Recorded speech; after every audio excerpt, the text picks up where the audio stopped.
Good morning friends, स्वागत है आपका सिटी क्लासेस यूट्यूब चैनल पर।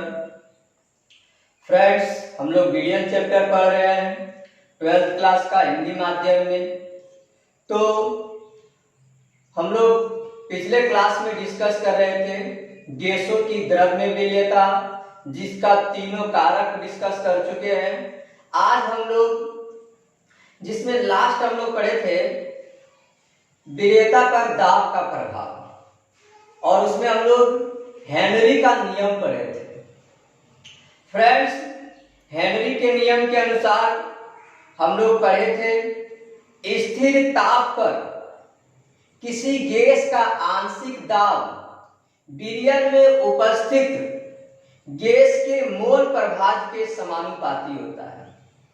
हम लोग अच्छी तरह से समझे थे इसको कि दाब बढ़ाने से विलेयता क्या होता था, गैस का विलेयता विलयन में बढ़ती है। उसी तरह से फिर हम लोग हेनरी के नियम को दाब से रिलेट करके बताए थे कि हेनरी ने कहा था किसी गैस का आंशिक दाब उस विलयन में उपस्थित गैस के मोल प्रभाज के समानुपाती होता है। अर्थात मोल प्रभाज जितना अधिक होगा उस विलयन में गैस का विलेयता उतना अधिक होगा, क्योंकि गैस का आंशिक दाब क्या होगा, अधिक होगा। आज हम लोग उसी विलेयता पर दाब के बढ़ने से जो विलेयता बढ़ती है उसी का अनुप्रयोग करने का मतलब उसका हम लोग जनरल बिहेवियर में, जो हम लोग अपने दैनिक जीवन में देखते हैं, और उस नियम का, उस हेनरी के नियम का कैसे हमारे दैनिक जीवन में उपयोग हो रहा है, कहां पे हो रहा है, उसको हम लोग समझते हैं। तो हम लोग पिछला कई बार से हम कह रहे हैं कि आप गर्मी के सीजन में कोको कोला या थम्स अप जब पीते हैं तो देखते हैं उसका बोतल शुरू कंडीशन में जब ढक्कन नहीं खुला रहता तो बहुत टाइट रहता है, क्योंकि बोतल के अंदर का दाब बहुत अधिक होता है। क्यों अधिक किया जाता है बोतल के अंदर का दाब? क्योंकि उस पेय पदार्थ में, उस शीतल जल में क्या मिलाया जाता है, CO2 मिलाया जाता है। अब वो CO2 गैस उस जल में कैसे भी मिला हुआ रहेगा, कैसे विलय किया हुआ रहेगा, जब दाब हम लोग बढ़ाएंगे तब विलय रहेगा उसमें। तो इसीलिए फ्रेंड्स, बोतल को जो हाई प्रेशर पर उसको CO2 गैस उसमें भरा जाता है, जिसके कारण हाई प्रेशर यानी बहुत ज्यादा दाब होने के कारण वो बोतल क्या होता है, टाइट महसूस होता है। अब दूसरा बात यह है, दूसरा एग्जांपल क्या है विलियम हेनरी का अनुप्रयोग का? दूसरा एग्जांपल यह है कि जब गोताखोर समुद्र के गहराई में गोता लगाता है तो समुद्र के गहराई में दाब अधिक बढ़ जाता है। जैसे जैसे वो समुद्र के गहराई में जाता है, नीचे जाता है, वैसे वैसे उस पर दाब जो है, तो जल का दाब बढ़ता जाता है। और जो गोताखोर अपने साथ ऑक्सीजन टंकी में भर के लेके जाता है, ऑक्सीजन सिलेंडर में भर के लेके जाता है, उसमें वो नाइट्रोजन और हीलियम गैस का भी मिक्सर रहता है। अब गोताखोर ऑक्सीजन गैस सांस में लेता है, और उस सांस लेने के दौरान जो नाइट्रोजन और हीलियम गैस वो अपने सिलेंडर में ऑक्सीजन गैस के साथ मिक्स करके रखा है, वो नाइट्रोजन गैस भी सांस के साथ उसके ब्लड में चला जाता है। जब नाइट्रोजन गैस क्यों चला जाता है? इसलिए चला जाता है कि समुद्र के गहराई में बहुत दाब अधिक है। दाब अधिक होने के कारण N2 गैस भी रक्त के विलयन में, जो रक्त है उसमें जाके घुल जाता है। ऐसे हम लोग क्या करते हैं, हम लोग अभी यहाँ पे सतह पे है, जमीन पे है, एटमॉस्फेयर में भी नाइट्रोजन है, लेकिन हम लोग ऑक्सीजन गैस को सांस लेते हैं, नाइट्रोजन को नहीं लेते, क्योंकि यहाँ पे दाब क्या है, कम है समुद्र के गहराई के तुलना में। तो वो गोताखोर जो ऑक्सीजन के साथ नाइट्रोजन गैस को भी सांस में ले लेता है, और वो नाइट्रोजन गैस गोताखोर के ब्लड में, रक्त में मिल जाता है, और जब गोताखोर ऊपर सतह पर फिर से वापस आता है तो वो नाइट्रोजन गैस जो उसके रक्त में मिल गया था वो अब बुलबुला बनाने लगता है रक्त में, और रक्त के अंदर ये नाइट्रोजन गैस बुलबुला बनाने के कारण ये इतना हानिकारक हो जाता है कि इसके कारण शरीर में बैंड नामक की एक बीमारी हो जाता है, और ये नाइट्रोजन गैस कभी कभी जहरीले गैस का भी काम बना लेता है, जिसके कारण गोताखोर को काफी शरीर में दर्द होता है और कभी कभी तो ये जानलेवा भी हो जाता है। तीसरा एग्जाम्पल हम लोग क्या देख रहे हैं फ्रेंड? तीसरा एग्जाम्पल कह रहा है कि जो पर्वत पे, ऊंचे ऊंचे पर्वतों पे आप लोग देखते होंगे जंगल में लोग कभी कभी पर्वत पे ऊंचे जगह पे क्या होता है, उसका घर होता है, और पर्वतारोही जो पर्वत को, हिमालय, एवरेस्ट की चोटी, ये सब को फतह करने के लिए चढ़ता है, तो वो सब के पर्वतारोही को ये ऊपर चढ़ता है तो क्या होता है, ऊपर में ऑक्सीजन का दाब धीरे धीरे कम होते जाता है। ऑक्सीजन का दाब कम होने के कारण वो ऑक्सीजन को अच्छी तरह से सांस नहीं ले पाता है, क्योंकि दाब कम होता है, हम लोग जो सांस लेते हैं वो जाके ब्लड में घुलता है। अब दाब कम होने के कारण वो ब्लड में नहीं घुल पाएगा, तो वो क्या होगा, वो सांस, ऑक्सीजन को अच्छी तरह से सांस नहीं ले पाएगा, जिसके कारण उसके ब्लड में, उसके कोशिका में ऑक्सीजन की कमी हो जाता है, और ऑक्सीजन की कमी हो जाने के कारण उसका मानसिक तौर पे दिमाग अच्छी तरह से काम नहीं करता है, शरीर कमजोर हो जाता है, जिसे हम लोग एनोक्सिया बीमारी भी कहते हैं। तो फ्रेंड्स, ये 3 है विलियम हेनरी के नियम का अनुप्रयोग। अब हम लोग देखेंगे, अभी हम लोग देख रहे थे गैस की द्रव में विलयता, कोई गैसीय पदार्थ द्रव में कैसे विलय करेगा। अब हम लोग देखेंगे कोई ठोस पदार्थ गैस में, कोई ठोस पदार्थ द्रव में कैसे विलय करेगा, यानी ठोस की द्रव में विलयता। हाँ तो फ्रेंड्स, अब हम लोग देख रहे हैं ठोस पदार्थ की द्रव में विलयता। ठोस पदार्थ द्रव के विलयता देखने के लिए हम लोग सबसे पहले एक प्रैक्टिकल समझते हैं।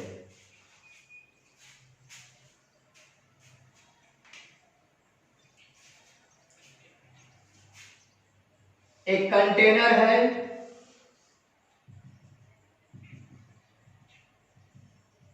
जिसमें हम लोग क्या रखे हैं, पानी रखे हैं, और घोल क्या रहे हैं, चीनी बोल रहे हैं।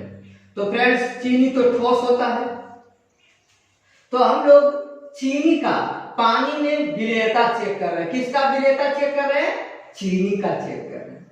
तो क्या कह रहा है, इसको डिफाइन कैसे किया गया है, परिभाषित कैसे किया गया है, कह रहा है ठोस पदार्थ की अधिकतम मात्रा, ठोस पदार्थ की वह अधिकतम मात्रा जो 100 ग्राम विलायक में घुलकर संतृप्त विलयन का निर्माण करता है, उसे ठोस पदार्थ की विलयता कहते हैं। जैसे कहने का मतलब ये हुआ कि यहां पर पानी हम लोग कितना लिए, 100 ग्राम ले लिए, 100 ग्राम पानी ले लिए, और चीनी की अधिक से अधिक कितना चीनी इस 100 ग्राम पानी में घुल जाएगा, जितना वो अधिकतम मात्रा होगा, जो वो अधिकतम मात्रा होगा, वही अधिकतम मात्रा चीनी की विलयता कहलाएगा। किसमें, पानी में। इसी को हम लोग डिफाइन किए गए हैं कि ठोस पदार्थ की वह अधिकतम मात्रा जो 100 ग्राम विलायक में घुलकर संतृप्त विलयन का निर्माण करता हो। कैसा विलयन, संतृप्त विलयन। संतृप्त विलयन हम लोग पहले भी समझा चुके हैं। संतृप्त विलयन क्या होता है, एक ऐसा विलयन, विलयन करने का मतलब चीनी और पानी का घोल, एक ऐसा घोल जिसमें फर्दर अगर चीनी, फिर से हम चीनी डालते हैं तो वो चीनी इसमें घुलेगा नहीं, बल्कि ये चीनी इसमें जाकर के नीचे बैठ जाएगा। तो कहने का मतलब हुआ 100 ग्राम वाटर में जितना चीनी घुल सकता था उतना चीनी अगर घुल जाए और घुल करके वो विलयन तैयार हो जाए तो उस विलयन को हम लोग कहेंगे संतृप्त विलयन कहेंगे। तो यहां पर इसीलिए इसको परिभाषित किया गया है कि ठोस पदार्थ की वह अधिकतम मात्रा जो 100 ग्राम विलायक में घुलकर संतृप्त विलयन का निर्माण करता है, उस पदार्थ की वो जो मात्रा होता है वो अधिकतम मात्रा को हम लोग ठोस पदार्थ की विलेयता कहते हैं। तो फ्रेंड्स, ठोस पदार्थ की विलेयता आप समझ गए। ठोस पदार्थ की वह अधिकतम मात्रा जो 100 ग्राम विलायक में घुलकर संतृप्त विलयन के निर्माण करता है उसे हम लोग ठोस पदार्थ की विलेयता कहते हैं। अब इस ठोस पदार्थ की विलेयता को प्रभावित करने वाले कारक को समझते हैं। कौन कौन सा कारक है जो इस ठोस पदार्थ की विलेयता को, यानी इसमें जो अभी 100 ग्राम वाटर में 100 ग्राम पानी में 100 ग्राम कहेंगे 100 ग्राम चीनी घुल जाता था, वो 100 ग्राम चीनी के घुलने की रेट को बढ़ा दे, 200 ग्राम कर दे या उसको घटा दे 50 ग्राम कर दे, वो कौन कौन सा कारक होगा यानी जो इसकी विलेयता को पानी में बढ़ाएगा और घटाएगा। तो हम लोग यहाँ पर हम लोग 3 कारक पढ़ेंगे, विलय तथा विलायक की प्रकृति। कौन कौन सा कारक? विलय तथा विलायक की प्रकृति, और दूसरा कारक होगा ताप, और तीसरा कारक होगा दाब। दाब का यहाँ पर ज्यादा इंपॉर्टेंट रोल नहीं है, लेकिन 2 कारक का बहुत ज्यादा इंपॉर्टेंट रोल है, विलय तथा विलायक की प्रकृति और दूसरा ताप का। तो विलय तथा विलायक की प्रकृति फ्रेंड्स हम पहले भी बता चुके हैं। विलय और विलायक क्या बताए थे? सेम विचार वाले लोग जल्दी आपस में मिल जाते हैं। अगर चोर चोर है तो चोर चोर जल्दी दोनों मिल जाएंगे, ईमानदार व्यक्ति है तो दोनों का दोस्ती जल्दी हो जाएगा। तो इसी तरह से अगर यहाँ पे जो विलायक में घुलेगा दोनों सेम नेचर का है, एक ही प्रकृति के है, तो वो दोनों क्या हो जाएगा? जल्दी घुल जाएगा और कहेंगे ज्यादा मात्रा में उसमें विलायक में विलय घुलेगा। और तो यहाँ पे क्या कह रहे हैं? ध्रुवीय पदार्थ। अब यहाँ प्रकृति में कौन सा प्रकृति देख रहे हैं? ध्रुवीय प्रकृति। बहुत सारे पदार्थ ऐसे हैं जो ध्रुवीय और अध्रुवीय होते हैं। जैसे कुछ पदार्थ, अब ये ध्रुवीय और अध्रुवीय हम लोग चेक कैसे करते हैं? तो इसके लिए 11th में हम लोग एक रासायनिक बंधन केमिकल बॉन्डिंग चैप्टर में पढ़ते हैं, और उसमें हम लोग सब्सटेंस को चेक करते हैं कि ये सब्सटेंस ध्रुवीय है कि नहीं, कि ये ध्रुवीय है कि या अध्रुवीय। तो यहाँ पर हम लोगों को समझ लेना है कुछ एग्जाम्पल से कि कौन कौन सा, जैसे जल कैसा पदार्थ है? जल ध्रुवीय पदार्थ है। जैसे नमक कैसा है? ध्रुवीय है। जैसे चीनी कैसा है? ध्रुवीय है, जो हम यहाँ पर इस एग्जाम्पल में यूज कर रहे हैं। नेफ्थेलिन और एंथ्रासिन अध्रुवीय है, जो कि बेंजीन में घुलता है, यानी बेंजीन अध्रुवीय है। तो यहाँ पर हमको समझना क्या है? कारा ध्रुवीय पदार्थ ध्रुवीय विलायक में घुलता है, यानी दोनों का प्रकृति कैसा है? ध्रुवीय है। दोनों का प्रकृति सेम है तो घुल जा रहा है, अगर दोनों का प्रकृति अलग अलग होगा तो नहीं घुलेगा। तो फ्रेंड्स उसी तरह से यहाँ पर क्या है? ध्रुवीय पदार्थ ध्रुवीय विलायक में घुलता है और अध्रुवीय पदार्थ अध्रुवीय विलायक में। जैसे यहाँ पर हम लोग क्या ले रहे हैं? सोडियम क्लोराइड NaCl और चीनी किस में घुल जाता है? जल में घुलता है, परंतु नेफ्थेलिन और एंथ्रासिन जल में नहीं घुलता है। तो क्या है? सोडियम क्लोराइड और चीनी तीनों यहाँ पे सोडियम क्लोराइड, चीनी और जल तीनों क्या है? ध्रुवीय है। इसीलिए सोडियम क्लोराइड क्या कहेंगे? जल ध्रुवीय है, सोडियम क्लोराइड ध्रुवीय, इसीलिए सोडियम क्लोराइड नमक जो है जल में आसानी से घुल जाता है, चीनी के जो है जल में आसानी से घुल जाता है, क्योंकि ये सब क्या है? समान प्रकृति वाले हैं, एक ही प्रकृति वाले हैं, जो कि ध्रुवीय है।